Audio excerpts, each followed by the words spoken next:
반대 범시민을 위해 우리 김성훈 회장님으로부터 수도권 매립지 30주년에 끼친 영향 주제를 가지고 두 번째 발제를 듣겠습니다.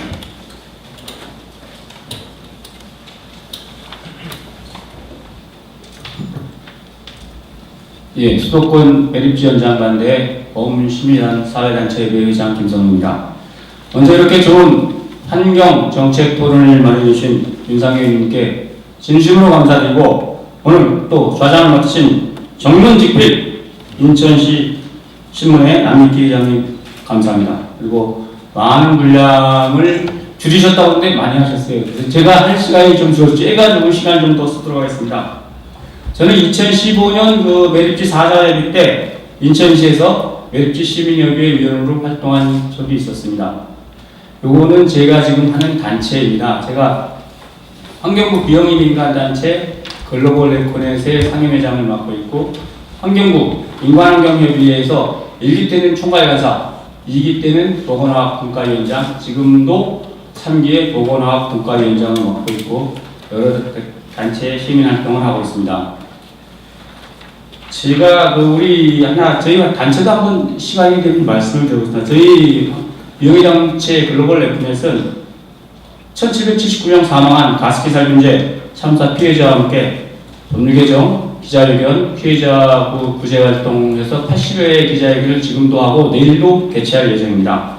그리고 90명 살고 있는 마을에 KTN제소 공판 연초박으로 인해 40명이 암에 걸리고 17명 사망한 익산 장전마을, 거기도 저희 단체에서 한 20여 차례 기자회견 집회를 같이 하고 함께, 또 인천에서는 인천 서구 왕길동 4월마을 색깔로 마을입니다.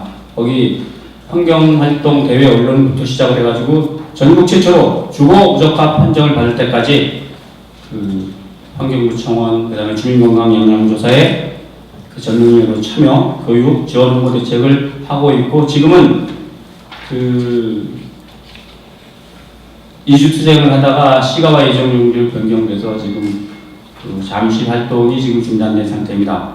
어떻게 보면 주민들한테는 더할 나위 없는 무상으로 지원하기 때문에 우군일 수 있지만, 관공서나 이런 데에서 보면은 아주 악선 민원인으로 생각할 수 있습니다.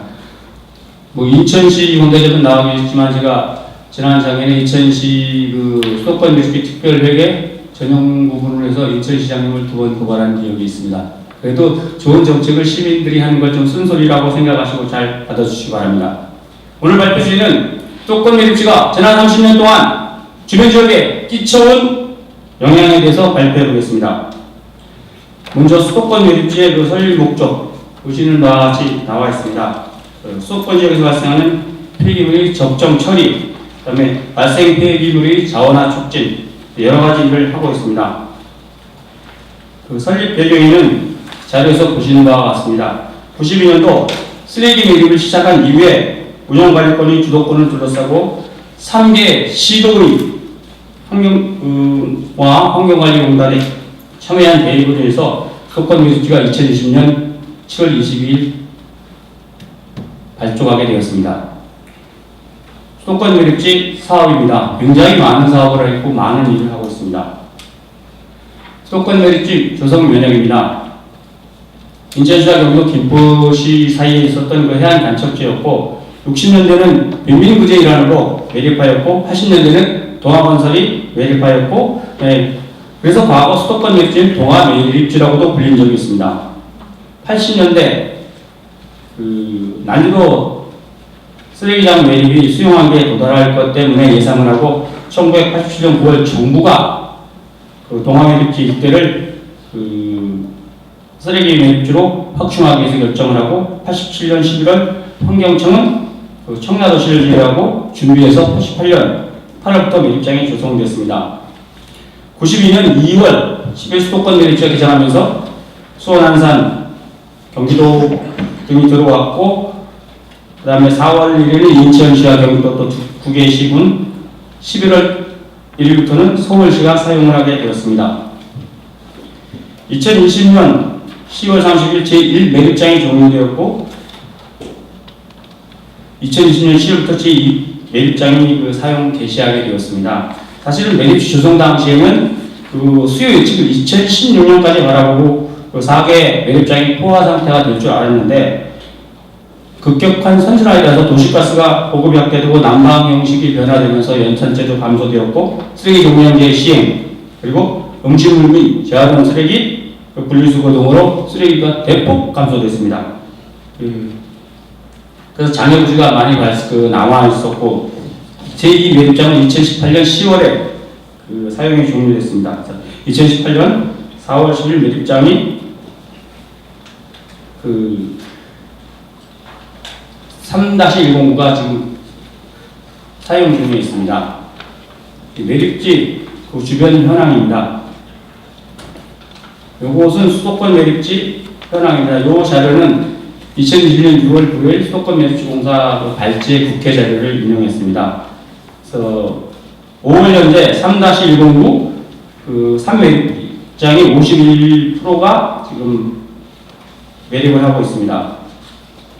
여기 자리에 보시면 빨간 박스선이 있습니다. 이 박스선은 뭐냐면 이것도 수도권 매립지 관리공사의 발제 자료인데 매립 초기 2092년부터 산업 폐기물 오은이, 하수, 정수 오은이가 반입되기 시작하였고 93년 하수 준설도가 반입하고 94년도 폐합성 수주 반입 이런 부분들이 사실 수도권 매립지 4월 마을 주민들이 하시는 말씀이 있습니다. 매립집 초기에는 시체 썩는 냄새가 나고 정말 송장 썩는 냄새가 나가지고 코를 어디다 둘 데가 없었다고 합니다.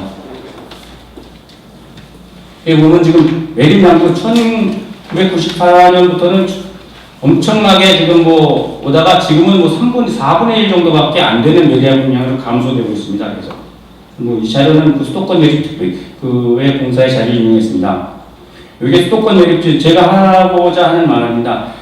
주변 시설을 보면 첫째 1번에는 4월 마을이 있고 그 두 번째는 1,500만 톤 불법 적시된 건설 폐기물이 있고 바로 수도권 매립지 옆에 대형 순환 교체 처리장이 있습니다. 또 그 옆에는 쓰레기를 운송하는 쓰레기 수송로가 있고 그 다음에는 바로 수도권 매립지 옆에 마을 코앞에 있습니다. 검단 하수 종말 처리장이 있고 또 아스콘 공장 한 곳만 들어와도 대한민국에 난리 나는 게 11곳이 밀집되어 있습니다.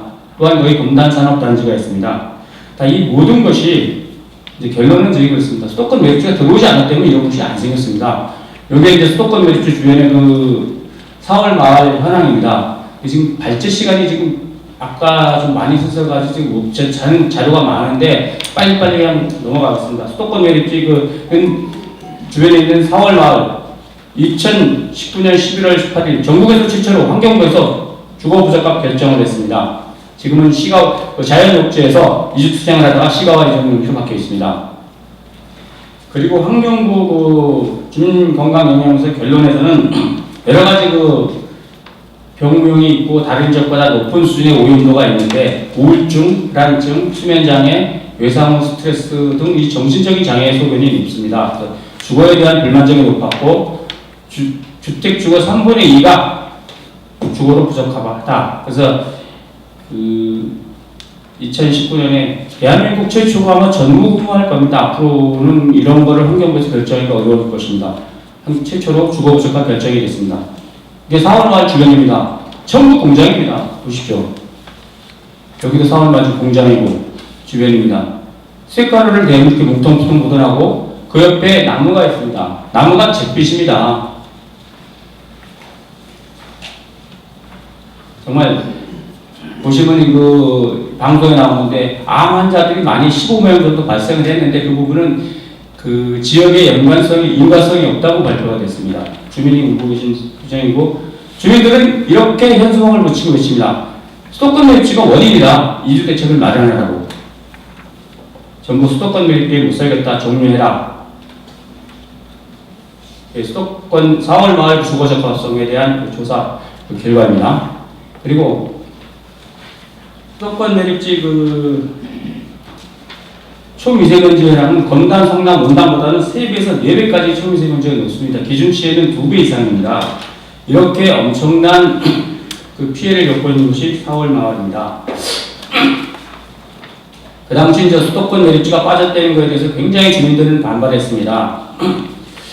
하지만 직매립할 때는 저는 사실 그때는 없었지만 불과 500m 지점이었고 그냥 그대로 직매립을 해가지고 모든 먼지, 악취, 침출수가 진짜 이루 말할 수가 없었습니다. 사실 환경부 입장에서 할 때는 수도권 매립제 이게 소리 같은 가시라는 표현을 언론에서 봤습니다. 이거 어떻게 할 수도 없고 이거 하게 되다가 문제가 되니까 그냥 애초 주민건강 영향조사할 때 집어넣질 않습니다. 그 다음에 이제 1,500만 톤 불법 적시된 건설 폐기물입니다. 1,500만 톤은 어떻게 따지냐면 18톤 덤프트럭이 있습니다. 그게 83만 대분입니다. 83만 대 부분이 불법으로 적시되어 있습니다. 그래서 2098년부터 2005년까지 불법 적시가 돼가지고 지금까지도 남아 있습니다. 여기에 미세먼지, 분진, 악취, 그전에는 사실 건설 폐기물에 성면도 갖춰 섞여 있고 몇 번 저희가 그걸 조사 요청을 했는데 그걸 받아들이지 않았습니다. 한번 보시죠. 불법 적시된 사유는 건설 폐기물 중간철자들이 사업을 하다 판매 부실로 인해서 안 되니까 그냥 직접 쌓아둔 것이 적시됐습니다. 이게 산입니까? 뭡니까? 이게 불법으로 1,500만 톤 건설 폐기물입니다. 이게 꼭 산 같죠? 풀도 나 있습니다. 이게 1,500만 톤 일명 쓰레기산입니다. 이렇게 마을 코앞에 바로 있습니다. 이런 것이 불법으로 적시되어 있고 또 거기에 또 뭐가 있냐면 대형 순환 골재 처리장이 있습니다. 수도권 매립지 바로 입구에 조성되어 있는데 거기서 골재 처리 작업을 할 때 분진, 미세먼지가 많이 난다고 주민들은 이야기하고 있고 주민들은 이거 영상으로 수도권 매립지가 조성됨에 따라서 대형 순환 골재장이 따라 들어왔고 이것이 원인이라는 얘기를 하고 있습니다. 한번 보겠습니다. 이게 순환 골재 처리장입니다. 이렇게 아무 포장도 없이 이런 작업을 지금도 하고 있습니다. 수십 년 동안. 보십시오. 포크레인 파고. 이런 상황입니다. 그 다음에 이제 뭐가 있냐면 대형 건설 폐기물 처리장이 있습니다. 여기서도 이제 비산먼지나 먼지가 많이 났는데 지금은 이제 사업마을 문제가 되고 옥내 시설로 변경을 했습니다. 주민들도 그렇게 얘기를 합니다. 왜냐하면 매립지가 안 들어왔으면 이런 건설 폐기물 작업이나 순환골재장이 안 들어왔다고 얘기를 하는 거죠. 이겁니다. 얼마나 큽니까? 이런 게 노천에 날려가지고 주민들을 수십 년 동안 괴롭혔던 상황입니다. 그 전에 2016년도 17년도에 찍은 건설 폐기물 처리장, 옥내하기 전에 바뀐 처리장입니다. 또 마을 코앞 한 300m 지점에 아스콘 공장이 11곳이 있습니다. 우리동 금호마을과 반월마을 코앞 300m 지점에 전국 어디에도 없고 대한민국 어디에도 없는 유일하게 서구 오류동이 있습니다. 이것도 매립지가 형성되면서 거의 검단산당이 들어오고 그거 조성되면서 아스콘 공장 들어왔고 아스콘 공장이 왜 무섭냐면 1급 발암물질이 벤조에이필이 발생되고 악취 등이 발생됩니다. 이 아스콘 공장 전경입니다. 아스콘 공장이 마을 앞에 코앞에 이렇게 11곳이 집중되어 있습니다. 대한민국 이런 데가 어디 있습니까? 다음은 검단하수종말 처리장입니다. 검단하수종말 처리장은 수도권 매립지 바로 옆에 있습니다. 2000년대 후반에 완성되었고 오르동 금호마을은 바로 300-400m 지점이 있고 악취로 문을 열어놓을 수가 없는 상태입니다. 수도권 매립지가 들어오면서 모든 것을 그냥 집중시설에다 몰아넣은 겁니다. 마을에서 한 400-500m 지점이 있습니다. 그 다음에 검단 일반 산업단지가 있습니다. 그것도 바로 수도권 매립지 옆에 인근 지역에 아스콘 공장도 있고 대형 큰 차량들이 출입을 하고 악취를 호소하고 있습니다. 이것도 아예 지역을 그냥 환경 오염 흡수 유발 지역으로 만들어 놓은 겁니다. 이 정책 위반자들 책임져야 됩니다. 주민들. 지금 건강은 바로 나타나지 않습니다. 이제부터 서서히 나타나고 있습니다. 검단 산업단지입니다. 그리고 그 옆에 쓰레기 수송로, 쓰레기를 수송하면 당연히 쓰레기 수송로가 있어야겠죠. 거기서 배출, 그 당시는 지금이야 현대화되어 있고 다 덮개가 있지만 덮개 없이 그냥 차량이 수송되면서 미세먼지, 분진, 질소산화물, 침출수 이런 게 발생되어 있습니다. 이것도 결국은 수송 매립지 때문에 생겨난 거 아니겠습니까? 이게 수송로입니다. 이 지역을 전부 보십시오. 이런 시설이 있고 나무가 이렇게 잿빛이고 주민들은 수도권 매립지 수송로가 원흉이라고 계속 외치고 있고, 이거는 수도권 매립지 옆에 있는 그 자동차입니다. 이 자동차가 저렇게 먼지가 쌓일 정도입니다.